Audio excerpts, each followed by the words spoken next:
Hello everybody, this video is an introduction to the physics course Energy and Waves, presented by me, Dr. Rashid Hamdan at the Department of Education of the Lebanese University.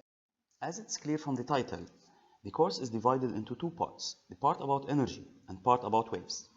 In the energy part, we will start by introducing the work energy theorem and use it to define the kinetic energy.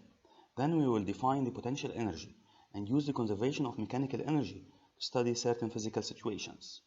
We will also dive into the different forms of potential energy, and from the form of the potential energy, we will learn if the system have equilibrium positions or not, and the difference between stable and unstable equilibriums. Then we will discuss thermal energy and its relation to temperature. Finally, we will take a look at the sources of usable energy available to us. In the wave part, we will start by introducing oscillations, and from oscillations, we introduce waves. Then we will discuss sound waves and resonance.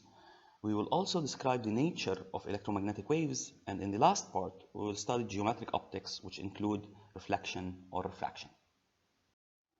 Let's start the first part about energy. In this part, we will look at familiar physical problems, but from a new perspective, the perspective of energy. Let's try to define energy first.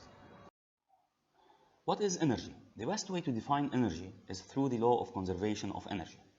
Whenever a physical system undergoes any physical transformation, there is a quantity that we can measure or calculate at the beginning and at the end of the process, and this quantity is always found to be conserved. We call this quantity energy.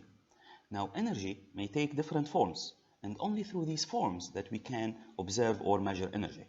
For example, the kinetic energy is the energy associated with motion of massive objects, while thermal energy is the energy associated with the temperature, and radiation energy is the energy that is carried by light or waves that emitted in any process. Hence, when measuring the energy of a system, it is important to consider all these forms, since in a physical process, energy may be transferred from one object to another or converted from one form to another, and only the total energy is conserved. In reality, we don't have a clear definition of energy in general. We only have definitions and formulas to calculate the quantity of energy in different forms. And we are guaranteed, though, that when we add all these quantities, we get the same total energy.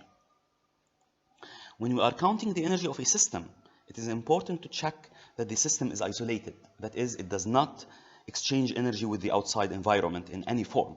Otherwise, we have to enlarge our system to include all the energy exchange that occurs.